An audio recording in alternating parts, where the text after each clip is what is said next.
Good morning, good afternoon, good evening, and good night to all of my irresistible money magnets. It is Money Talk Monday, so we're going to talk money, but from a different angle.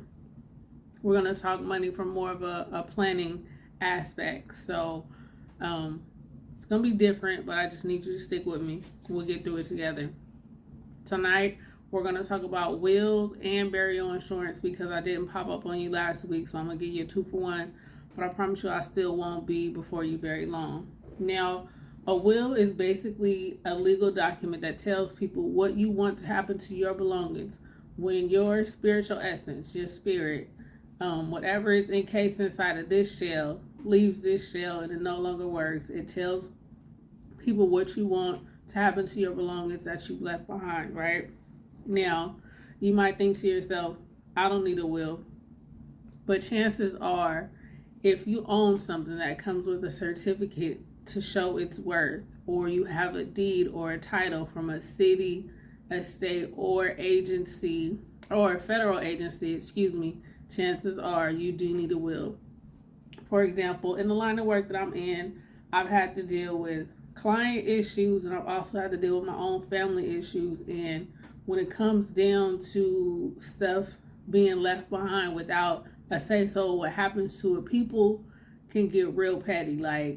And they can just, it could be over the most trivial things, like over a Tiffany lamp or a piece of art or somebody's favorite watch. You know what I'm saying? So if you have it written down on in a will what you want, where you want those things to go to, it cuts down a lot of the shenanigans, for lack of a better word. But I'm running with it. That's what I'm using at this point.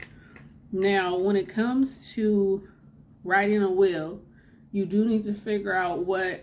Oh, I hope y'all didn't get a nose shot. If y'all did, I'm pretty sure my nose is clean, so it's good.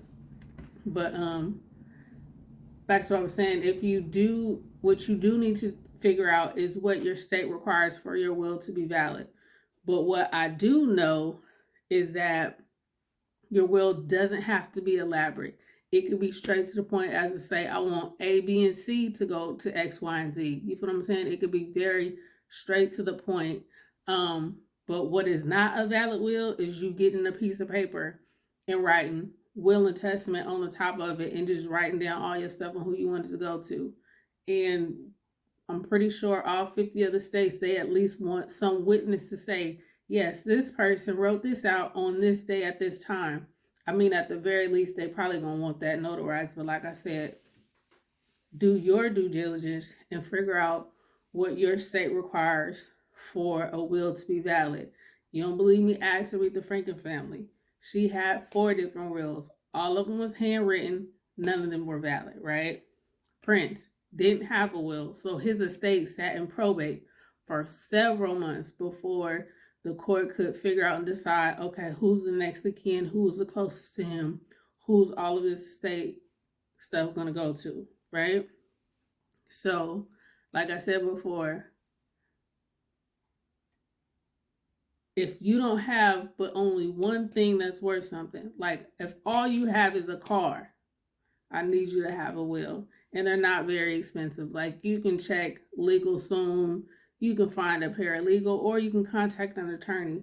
But take the time, figure out what's required for a will to be valid in your state, and at the very least, create a will so that that's one less thing that your loved ones or not so loved ones have to worry about at the unfortunate or inevitable time of your spirit and essence leaving the shell that is currently encased in. It's the best way I can put that, right? Now, our second topic is burial or final expense insurance, right? Now, I am really, really, really, truly, truly, truly over seeing y'all popping out and fronting on social media like y'all getting to the bag and y'all got all this money, and then something happened and your family or you doing GoFundMe for your family to bury them, or your family is doing a GoFundMe to bury you. Like, make that make sense.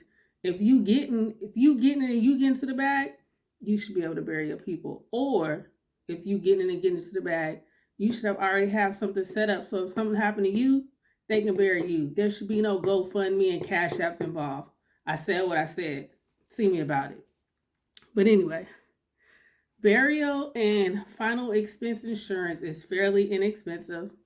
Coverage can range from 1,000 to 50,000, and I'm sure if you have more, then it can go higher than that. But if you want it to be kind of like inexpensive, then that's the kind of range. Those coverage ranges will be fairly inexpensive on a monthly basis, and you can base the amount of coverage that you want based on how you want your service to go. So if you want a real elaborate service, then of course you're gonna need more coverage.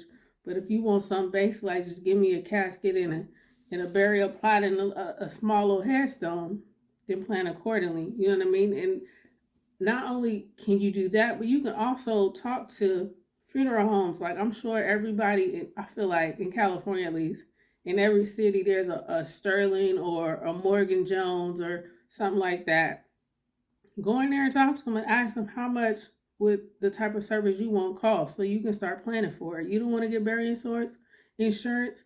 Set the money to the side and put in your will, this amount of money was set to the side to cover my expenses. Or if you already prepaid for the services, here's my receipt, so that when whoever has to go through your stuff, they can find say, oh no, it's already covered, it's already paid for. Like that's the least you could do. Like I feel like I know a lot of people don't want to talk about or plan out their own services for themselves, but it's almost kind of selfish if you leave it undone for the people who are grieving for you to have to figure it out. You feel what I'm saying? So be proactive.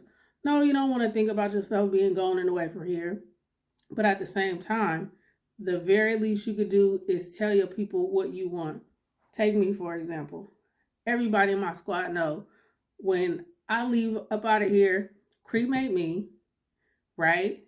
Go ahead, sing a song or two, let the preacher give a word and an altar call, and after that, cut it off. I don't want nobody coming up giving remarks about how they love me and how cool we was, and then know good and well that we wasn't even on that vibe or on that hype. So I was like, dead, don't want none of that. And like I said, I want to be cremated. So my people already know that. And as far as it being paid for, already done. Done and done.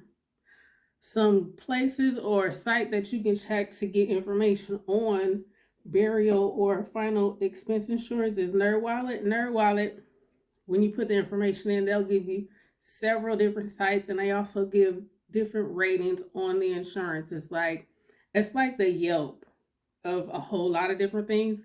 Insurance and credit cards is one of them, because I know in another video I've referenced NerdWallet before, but they like rank everything when it comes to like dealing with life and finances and stuff like that.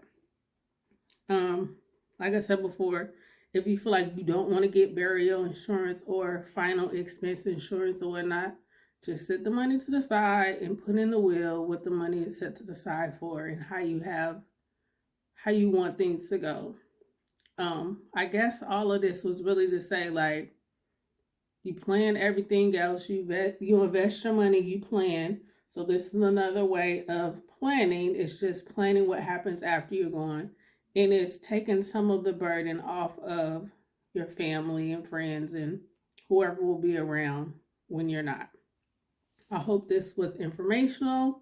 It was kind of heavy, kind of fast, but you get the gist of it. And with everything that I say, do your research. You know what I mean?